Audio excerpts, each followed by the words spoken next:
On est en famille, de toute manière, on n'est pas sur un plateau de télévision de toutes les façons. Avec grand plaisir, je voudrais tout d'abord dire un petit mot. C'est vrai que je le présente souvent comme ça.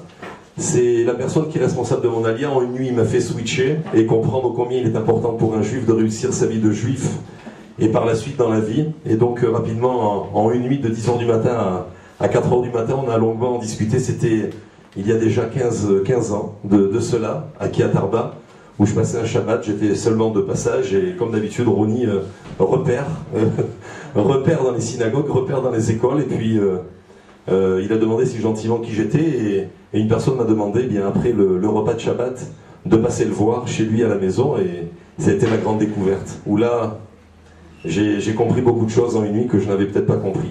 Ronnie Akrish est le responsable de beaucoup d'alias, on pourrait dire de milliers d'aliotes, hein, si je ne m'abuse. C'est ça, Ronnie, hein, beaucoup, voilà, même plus que ça. Et Ronnie est connu dans le monde entier. Il sillonne beaucoup d'endroits et a donné beaucoup de son cœur. En tout cas, il en parlera par la suite. C'est pour lui un challenge nouveau parce que il y a quelques années, il a dû malheureusement arrêter pour des problèmes de santé. Et aujourd'hui, ben, tu vois, tout est possible. On l'a déjà réalisé il y a un petit mois de cela. On s'était dit, eh bien, rendez-vous pas dans 10 ans, comme la chanson. On s'était donné rendez-vous dans un mois. Et aujourd'hui, on est à nouveau là. Je voudrais remercier eh bien, la Yeshiva Etzraïm, la synagogue du Rav Nakash, dont justement le Rav Nakash m'a prié, je l'ai eu encore au téléphone il y a quelques secondes. Il n'était pas là Shabbat pour un heureux événement de sa famille, donc il était en dehors de Natania, il s'excuse, il est en plein chemin actuellement, il essayera en tout cas de venir nous rejoindre, peut-être durant la conférence. Je voudrais également remercier eh bien l'épouse de Ronnie, parce que souvent on dit que derrière un grand homme, il y a une très grande femme.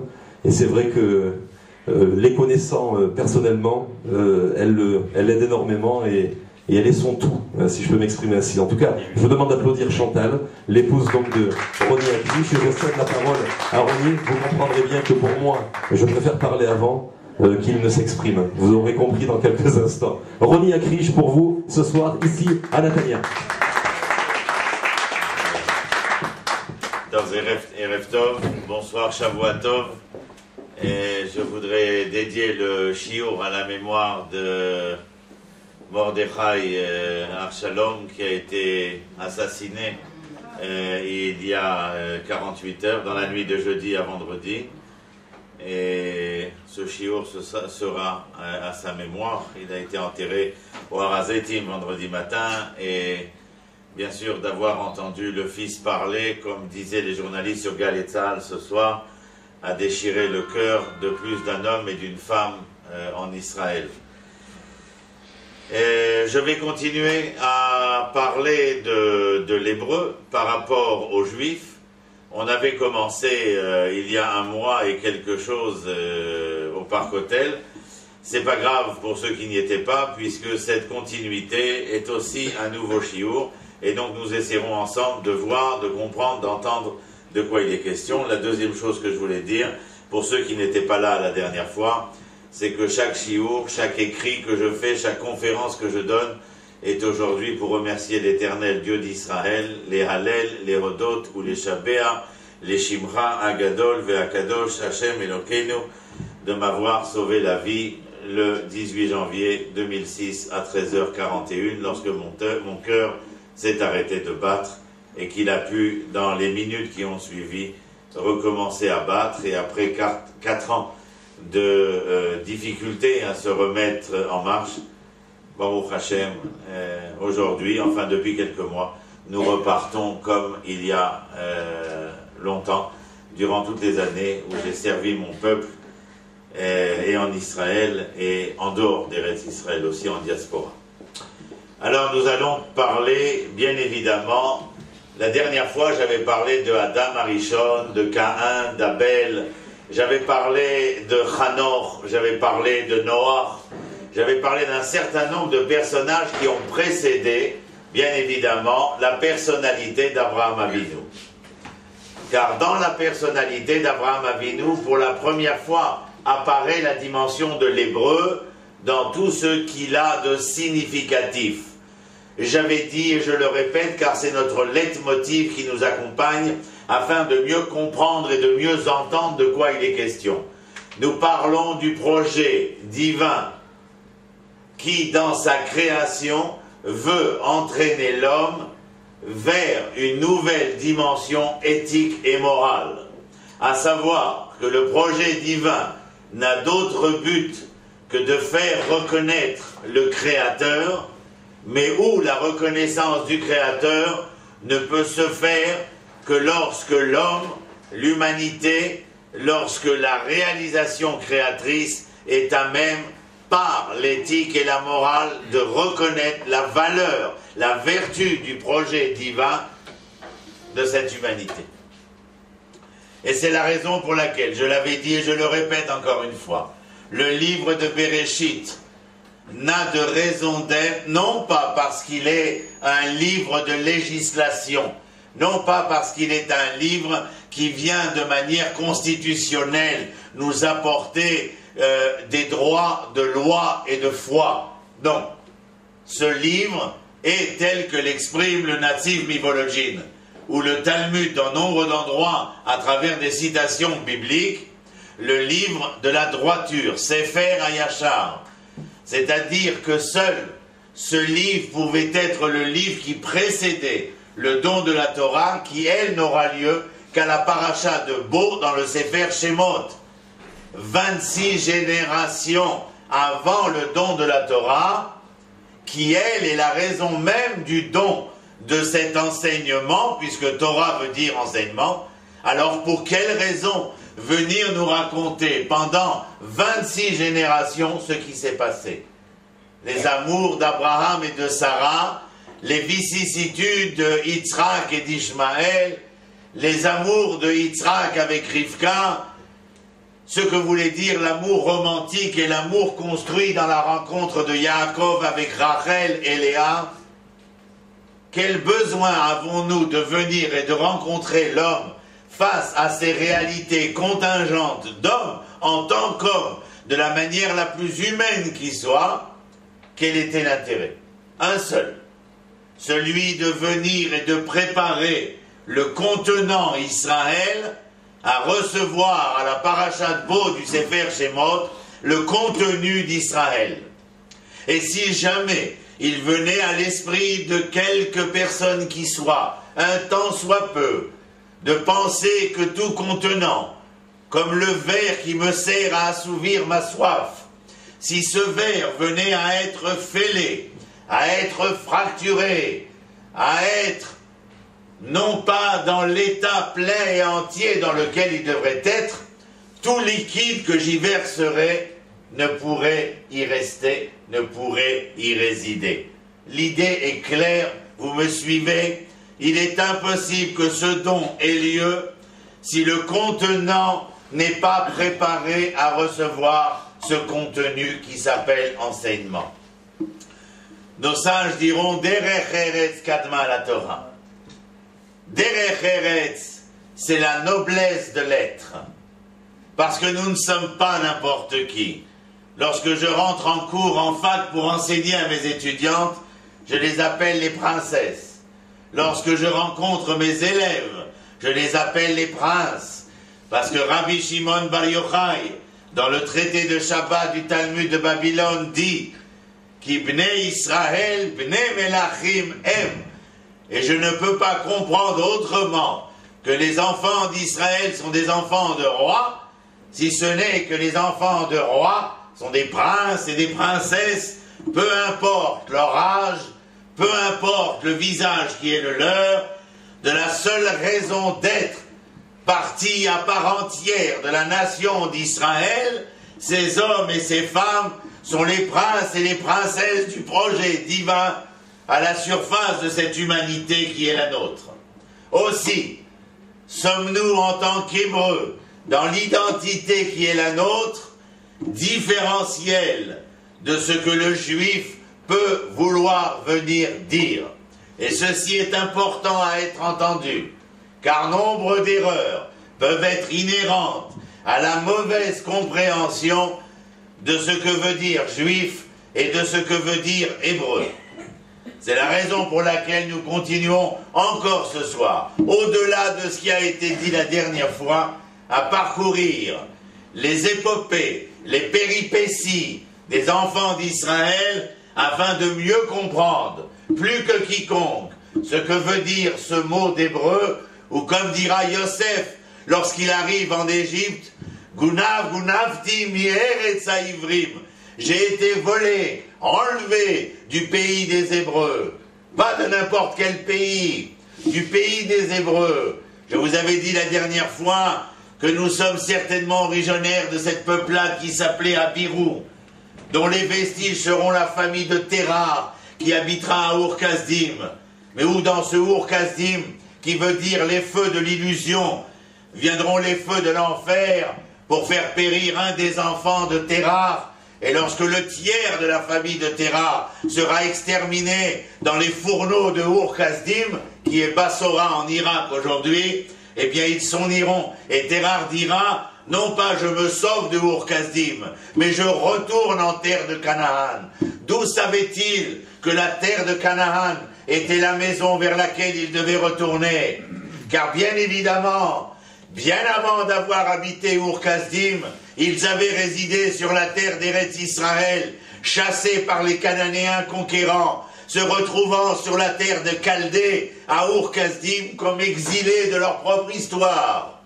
Et c'est parce que les feux de l'illusion sont devenus les fours crématoires de Bassora, de la Chaldée, que Terah prend son fils, sa bru, son neveu, son petit-fils, parce qu'un de ses fils est mort dans les fourneaux de Ur-Kasdim, et Nahor s'est déjà enfui vers une autre terre. Il est le juif d'un autre exil.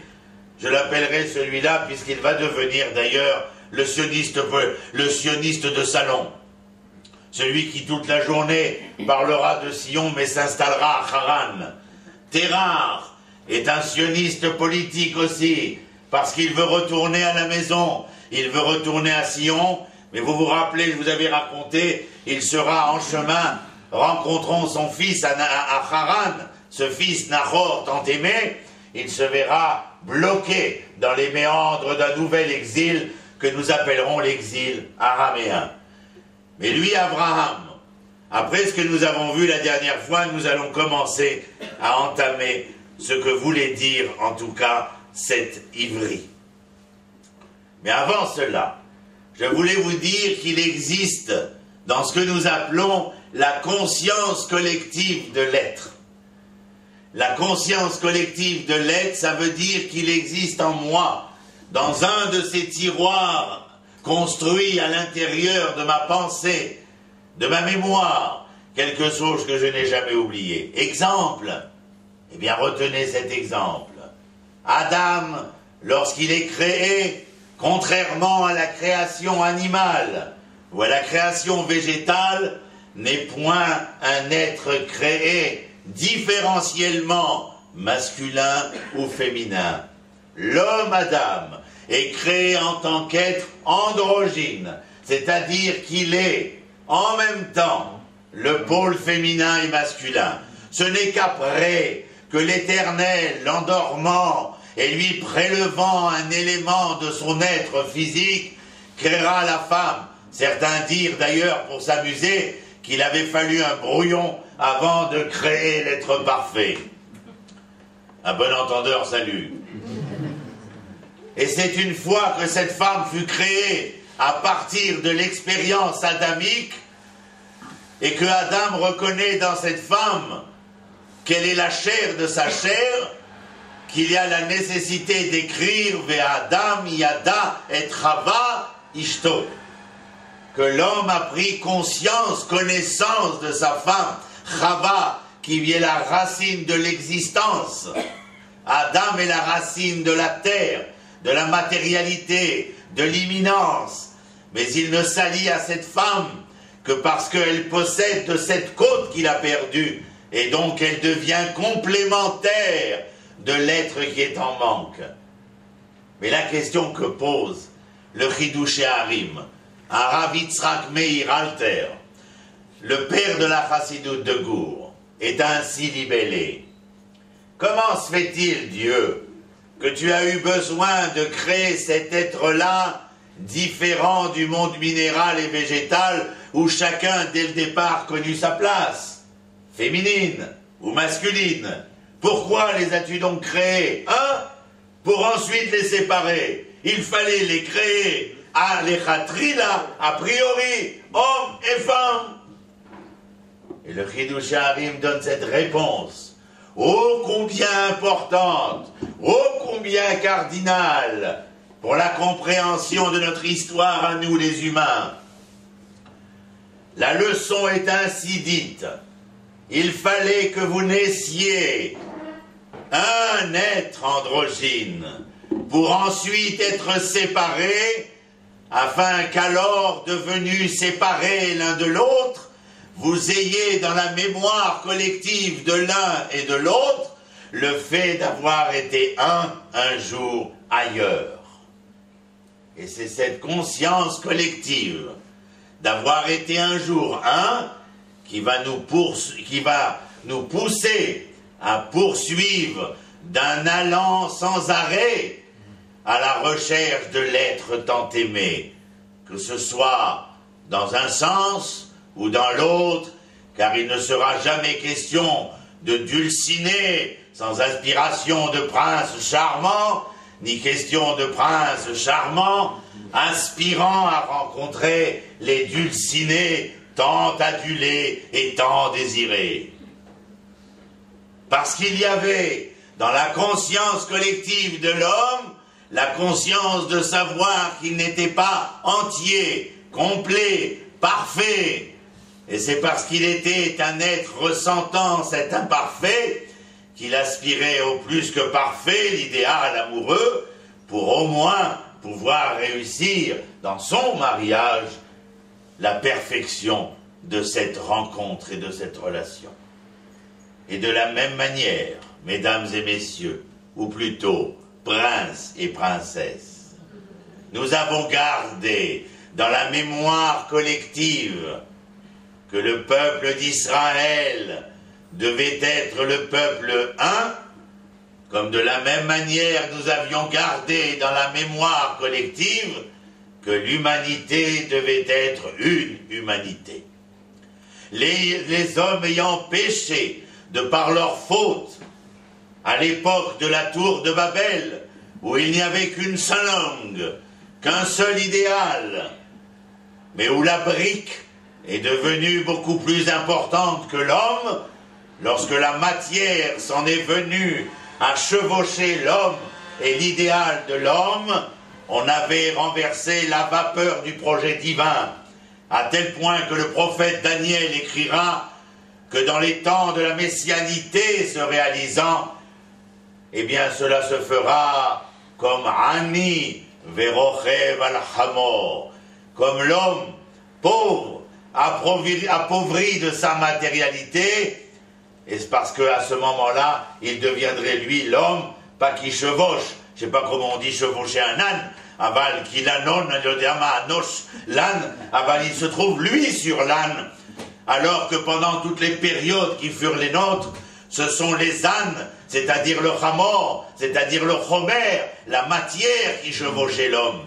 Ainsi nous l'enseignèrent-ils dans les méandres de l'exil de France et de Navarre, à conjuguer les verbes avoir pour pouvoir être, quand les véritables Hébreux savaient, dans le fond de leur conscience collective, que nul n'est question de conjuguer le verbe avoir pour être et devenir, mais au contraire, conjuguer les verbes être pour avoir, ou quand notre premier avoir, ce sont nos enfants qui seuls sont les assurances de la pérennité d'être et de devenir, des lendemains qui chanteront.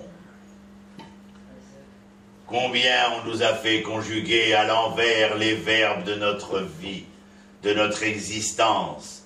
Comment vouliez-vous que les petits juifs puissent aller à la rencontre des Hébreux qui se cachaient dans cette juiverie du quotidien? Heureusement, Israël n'existe dans la conscience collective du peuple que comme vecteur révélateur de la dimension de fraction de l'être juif pour pouvoir se transcender vers le nombre entier de la dimension d'hébreu. Du charabia, je vais vous l'expliquer. La dimension fracture, la dimension fraction, ou comme je l'appelle moi, la dimension fractale, c'est parce que le juif se dit en hébreu Yehudi. Et que Yehudi est l'habitant de Yehuda. Mais Yehuda n'est pas Israël. Ou plutôt si, il est Israël, mais il n'est pas tout Israël.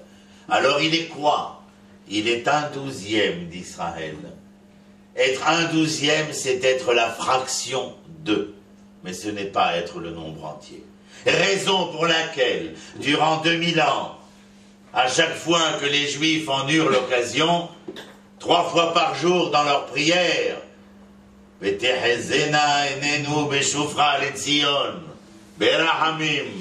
avec miséricorde, ramène-nous à Sion. Dès qu'il sera possible, les Shana Abba, Birushalayim, sous la choupa, le verre brisé, marquant ô combien nos cœurs et nos âmes étaient brisés, fracturés, du manque qu'il nous manquait profondément. Malheureux à ces malandrins, criant les Mazal Tov quand les vers se brisent. Inculte que vous êtes, alors qu'il fallait verser une larme, au moment où le verre se brise, ils entonnèrent des chants comme si la joie pouvait nous éprendre dans des moments tragiques et dramatiques. Alors sachons que l'être juif de fraction a aspiré au travers ce l'an prochain à Jérusalem d'une manière univoque, sans équivoque, à comprendre que rien n'était parfait, que nous n'étions que fraction, et qu'il fallait lutter du fait de cette conscience collective qu'un jour nous devions y revenir. Et ils seront nombreux, ces juifs, ces rabbins, à essayer, à tenter de revenir sur la terre tant espérée. Mais ô combien la plupart d'entre nous verront, malgré les vicissitudes de l'exil, que quelquefois la ville des Lumières était la seule lumière qui put être la nôtre. Alors bien sûr, nous avons dû en conséquence de quoi payer les prix, pour ne pas dire les poids, qui n'étaient pas entiers eux non plus, puisque nous aurons à payer les poids cassés de nos histoires. Une chose importante à rappeler en dehors de cette conscience collective qui nous accompagne. Je ne peux avoir le désir de rentrer à la maison que parce que j'ai pleinement conscience d'appartenir à une histoire, à une langue, à une culture, à une terre, et pas seulement à une culture qui s'appelle Torah. Cette Torah, cet enseignement, n'a de vérité, de réalité profonde que parce qu'elle est intimement liée dans l'intrinsèque de la création divine, à savoir de ce peuple, de sa langue, de son histoire, de sa Torah aussi. Et nous partîmes de Jérusalem, vendus sur les marchés des Juifs, dont un que je présentais cet après-midi à des amis ayant passé Shabbat chez moi, près de Eloné Mamré, là où Abraham reçut l'alliance éternelle de la terre et du peuple. C'est dans cette alliance-là, à cet endroit de l'alliance, que Adrien, empereur de Rome, décidera de vendre les Juifs rescapés de la révolte de Bar Korba en 135 de l'ère grégorienne. Pourquoi décida-t-il de vendre les Juifs à cet endroit?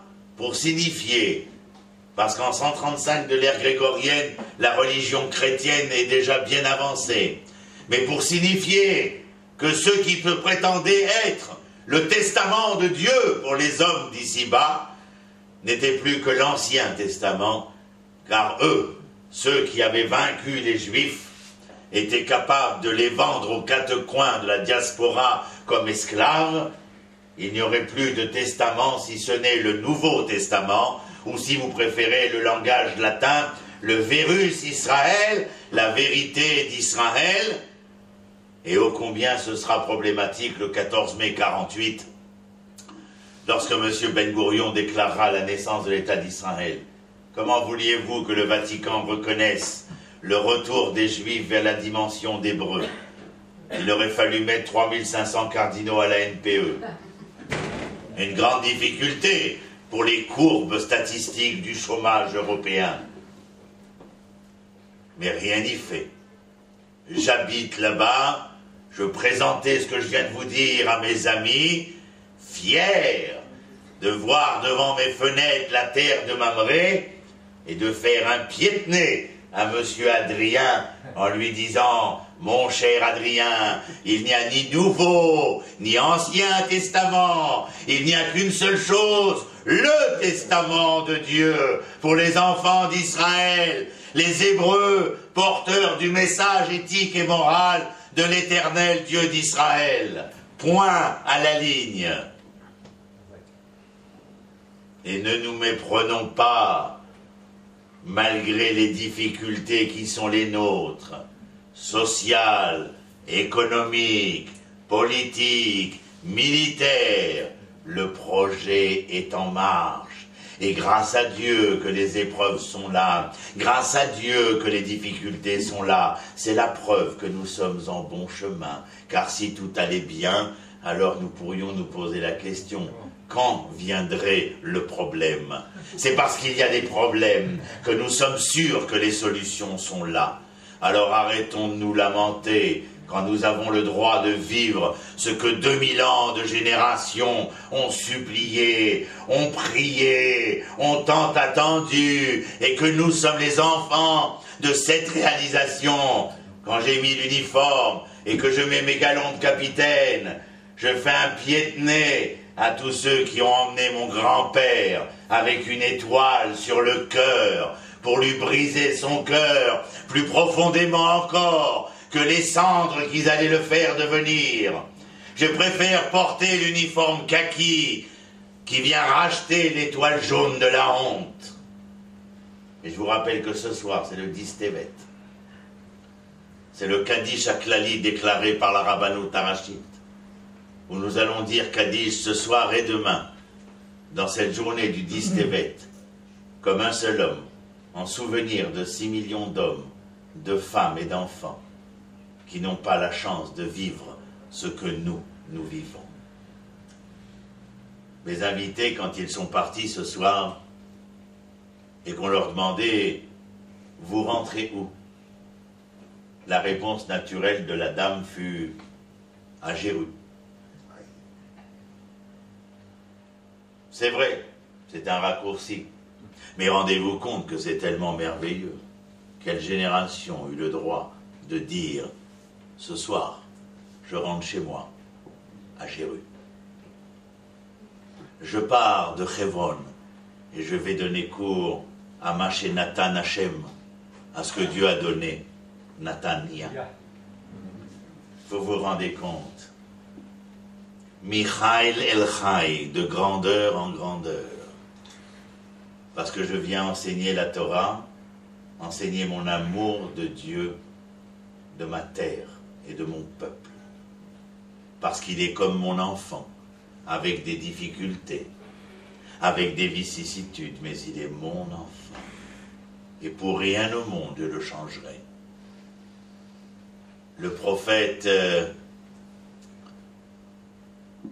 suis désolé, le nom vient de m'échapper. Il me reviendra. Osée, Oshéa, merci mon Dieu. Le prophète Oshéa est convoqué par l'Éternel, je vous résume, et puis je vous le fais surtout à la manière Ronia Krish. Le prophète Oshéa est convoqué chez l'Éternel. L'Éternel lui dit alors, Oshéa, Manishma, comment ça va? Il lui dit, oh, ça va, grâce à Dieu. Oui, c'est le moins qu'on puisse dire, puisqu'il parle avec lui. Alors l'Éternel fait, Oshéa, comment va mon peuple? Pas terrible, mon Dieu. As-tu une solution, Osée? Enfin, les deux d'ailleurs. Il parle à Osée, savoir s'il a une solution, Osée, bien entendu. Et le petit Osée de lui dire à l'Éternel, mon Dieu, je crois qu'il serait temps, au vu et su des événements qui sont les nôtres, de changer de peuple carrément. Solution radicale, Osée. Vous avez vraiment osé. Bref. Alors l'Éternel se retire et puis la vie de Osée va devenir plus qu'Osée, puisqu'il va rencontrer une péripatéticienne. Vous m'avez compris, une femme de rue, de basse vertu, comme on dit. Et il l'épousa. Ils eurent de nombreux enfants et certainement achetèrent une machine à laver et Nice. L'Éternel s'en revint quelque temps plus tard et interrogea Osée de la même manière. Il lui dit, Osée, Manishma, Shevarleh, grâce à Dieu. Bon, c'est gentil. Comment va mon peuple, Osée? Si tu oses, cette fois-ci, bien entendu. Il lui dit, mais l'Éternel, j'ose. Ben alors dis-nous quoi? Il dit, ton peuple, il est toujours dans la même situation, hein. Tu n'as pas changé. Et puis nos cousins germains qui habitent pas très loin, ils ont un proverbe. Ils disent tout le temps, à nous les Hébreux, ils nous disent, d'un âne, on ne peut pas faire un cheval de course. Alors ton peuple, il est mal parti. Alors l'Éternel regarde Osée et lui dit, j'ai entendu que tu t'étais marié. Ah oui, oh Hachem. Oui, oui. Et tu as eu des enfants aussi. Ah oui, de beaux enfants, hein. Ben dis-moi, la femme que tu as épousée, on m'a dit qu'elle était... enfin, elle avait fait de drôles d'études.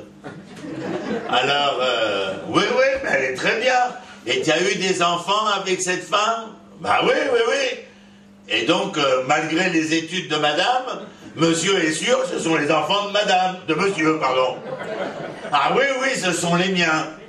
Tu vois, Osée, si j'osais, il serait peut-être temps de changer. Il dit, mais non, l'Éternel, mes enfants, ils sont comme ils sont, mais ce sont mes enfants. Et l'Éternel de lui dire, je te remercie de ta réponse, Osée. J'ai maintenant compris que mon peuple restera mon peuple. Elle est tellement belle. Je vous remercie d'applaudir Osée. Il n'aurait jamais osé vous demander d'ailleurs de l'applaudir, étant donné qu'il était empli d'une humilité incommensurable. Bon, ça va, ça vous dérange pas comment je parle? J'ai une drôle de manière de parler, mais bon, on ne peut pas changer. Alors nous sommes dans la deuxième dimension des Hébreux. Nous n'avons pas toujours le temps d'élaborer, à savoir, après la conscience collective, je veux parler de la dimension de prophétie, c'est la raison pour laquelle j'ai amené Osée. À savoir que vous n'êtes pas simplement banim, atem nikraim, dire vous êtes les enfants de roi, c'est vrai, mais pas seulement. Il est écrit que vous êtes Nevihim, Béné Nevihim, prophète, fils de prophète. Or, me direz-vous, le terme est bien joli, mais pourriez-vous me l'expliquer, me l'élucider, pardon, ou me l'expliciter d'une autre manière? Navi en hébreu, c'est Niv Pe Hachem. C'est celui qui est le porte-parole de l'Éternel. Et vous savez quelle responsabilité porte le porte-parole. Porter la parole de quelqu'un, c'est répéter exactement, avec exactitude, le sens et la signification des propos émis par le personnage susdit. C'est bien ça, susdit. Donc le prophète est porteur d'un message. La question de l'Éternel au prophète était de savoir si le prophète allait être véritablement le vecteur, le porte-parole de l'Éternel. Dans le cas de Hoshea, il est clair que la réponse de Hoshea n'a pas satisfait l'Éternel. Mais l'Éternel a créé une situation qui allait faire comprendre au prophète la réalité, le sens profond du message et du projet divin. Et c'est à travers son mariage avec cette femme et ces enfants-là que le prophète viendra à répondre, peut-être malgré lui, tel que j'ai traduit le Midrash, à ma manière, mais traduit exactement, peut-être que malgré lui, il donne enfin la réponse tant attendue, c'est-à-dire qu'il répond en étant le porte-parole de l'Éternel. Ce sont mes enfants, et quoi qu'ils fassent, et quoi qu'ils soient, ce sont mes enfants. Alors rappelez-vous cette phrase que je vais vous dire maintenant, vous mesdames surtout, parce que bien avant Aragon, je vous l'ai déjà dit, et Jean Ferrat, vous êtes l'avenir de l'homme. J'aime mon fils pour ce qu'il est, et non pas pour ce que j'aurais voulu qu'il soit. Et c'est parce que j'aime mon fils pour ce qu'il est, qu'il pourra être et devenir. Mais pas autrement. Vous ne pouvez pas mettre la charrue avant les bœufs. J'aime mon fils pour ce qu'il est, et c'est parce que je l'aime pour ce qu'il est, qu'il sera et deviendra. Je n'ai pas épousé ma Dulcinée parce que le jour où je l'ai rencontrée, je lui ai dit « Je t'aime pour ce que tu deviendras ». Elle m'aurait dit « Ben mon coco, vous pouvez rentrer dans vos pénates. » Mais cette chère Dulcinée avait suffisamment de vertu pour qu'elle puisse être appréhendée dans cette phrase qui dit « Je t'aime pour ce que tu es et non pas pour ce que je voudrais que tu sois ». C'est tout. Cela suffit d'aimer pour ce que l'autre est. Arrêtons de mettre nos rêves et nos fantasmes chez les autres.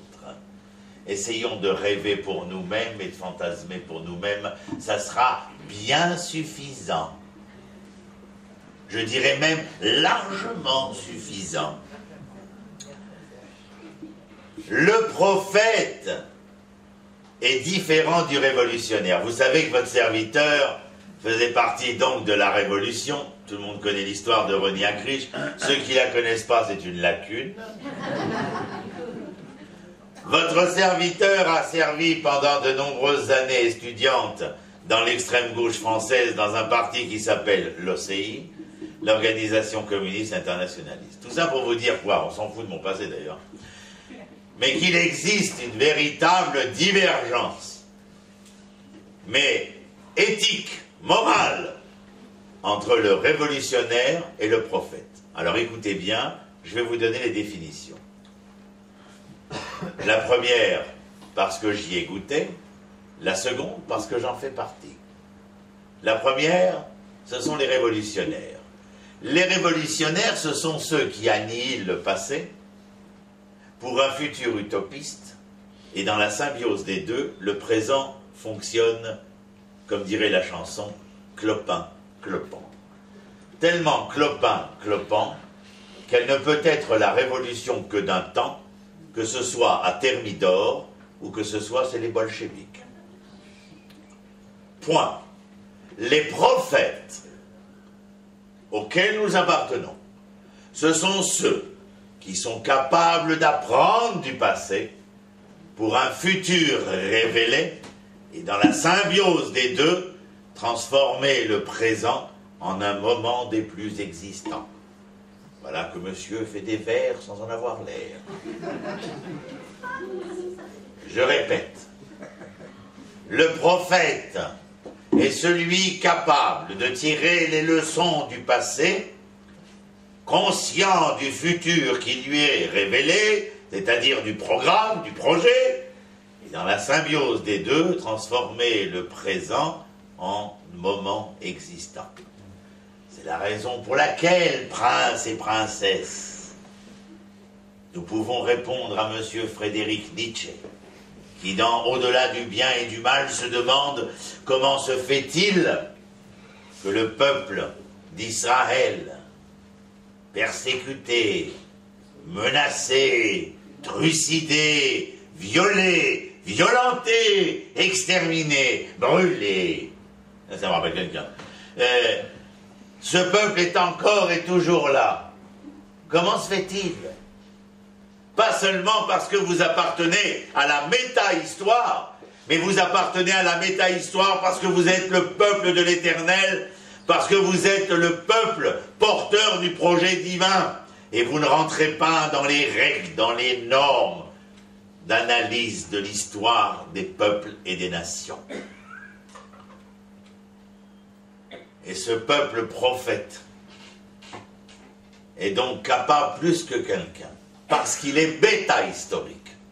Il ne rentre pas dans la classification des nations, ni dans celle que fera M. Jean-Baptiste Vico à l'époque de la Renaissance. Vous êtes en dehors de tout ça, nous sommes en dehors de tout ça. Et c'est la raison pour laquelle, parce que nous n'avons rien voulu révolutionner, rien annihiler du passé, rien rendre utopique pour les lendemains, que notre présent a toujours été notre existant, et qu'à travers ce présent existant, nous avons pu toujours et encore continuer à exister à travers tous les méandres de l'exil qui fut le nôtre.